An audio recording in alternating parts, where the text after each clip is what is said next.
the first question, you're co-chair of the Networks and Exchanges Yes. Committee at the IAB.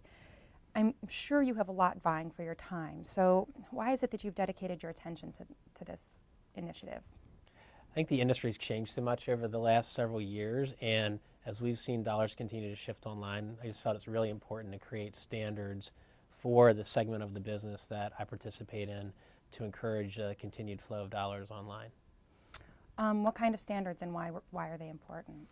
The quality assurance guidelines are really about providing transparency and accountability for the participants who are part of the guidelines and have agreed to sign up. So it really gives the advertisers a higher sense of comfort in where their dollars are being spent and where those ads are being shown. Great. I know that already, is it 16 member companies have committed to adopt?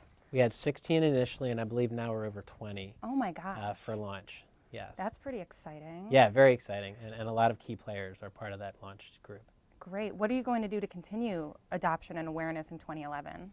We have a group actually within the Networks and Exchanges Committee that's focused on marketing efforts. A lot of the efforts are going to be about getting out in front of the buying community on an ongoing basis to make sure that we're not just putting the guidelines out and having them kind of sit on people's desks, but really making it a part of an ongoing education process for the buying community. Great, great.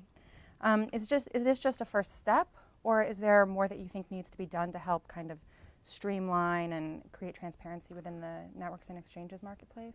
I think there's probably two components. One is it is a first step in that we want to make sure we create a baseline for networks to be able to speak a common language and for the buying community to speak a common language.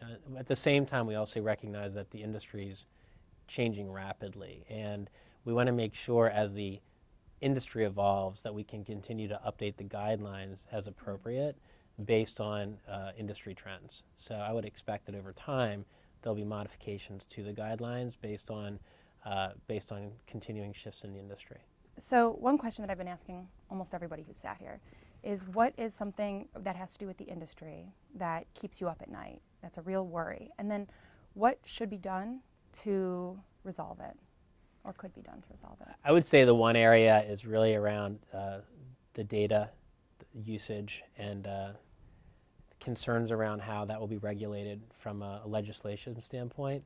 There's a real risk that significant legislation could hamper innovation and the ability to conduct the business in the way we know it today. And I think if we can really be on top of self-regulation, we can hopefully help stem that off. But there's actually a significant education process involved with that too, from a Capitol Hill standpoint. That there's a lot of work that continues to need to be done, and the IB is very active in that, to make sure that we're pointing out not only the risks but what the actions that people are taking to address those risks. The actions that consumers, or? Really just when I speak about the risks of what could be done with respect to consumer data or consumer profiling, and making sure that we can show how proper disclosures can be made and how companies and best practices are done in a way that really mitigate those risks and those concerns, and hopefully promote commerce in a healthy way moving forward online. Right, definitely.